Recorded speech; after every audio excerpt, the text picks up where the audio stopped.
সাবেক সফল প্রধানমন্ত্রী ও বিএনপি চেয়ারপারসন বেগম খালেদা জিয়ার স্মরণে ঠাকুরগাঁওয়ের বালিয়াডাঙ্গিতে স্মরণ সভা, ইফতার ও দোয়া মাহফিল অনুষ্ঠিত হয়েছে।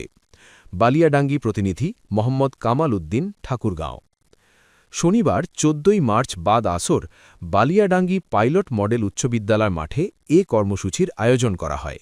পবিত্র মাহে রমজান উপলক্ষে বিএনপির অঙ্গ ও সহযোগী সংগঠনের উদ্যোগে অনুষ্ঠানটি অনুষ্ঠিত হয়। অনুষ্ঠানটি উপজেলা বিএনপির সাবেক দপ্তর সম্পাদক মকবুল হোসেনের সভাপতিত্বে অনুষ্ঠিত হয়।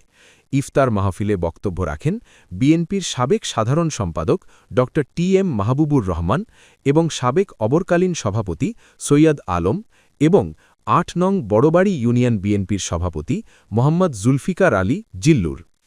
এছাড়াও উপস্থিত ছিলেন সিনিয়র সাংবাদিক ও সহকারী শিক্ষক, বালিয়াডাঙ্গি দারুল উলুম দাখিল মাদ্রাসা এবং জাসাস বালিয়াডাঙ্গি উপজেলা শাখার সভাপতি মোহাম্মদ হারুন অর রশিদ, বালিয়াডাঙ্গি উপজেলা যুবদল শাখার সাবেক সভাপতি মোহাম্মদ আব্দুল কাদের, সাবেক সাধারণ সম্পাদক মোহাম্মদ এন্তাজ আলী, বালিয়াডাঙ্গি উপজেলার স্বেচ্ছাসেবক দলের সভাপতি মোহাম্মদ জুলফিকার আলী শাহ, বালিয়াডাঙ্গি উপজেলার তাঁতি দলের সভাপতি মোহাম্মদ আব্দুর রাজ্জাক এবং উপজেলা ছাত্রদল শাখার ভারপ্রাপ্ত যুগ্ম আয়োজক মোহাম্মদ ইলিয়াস আলী হৃদয়।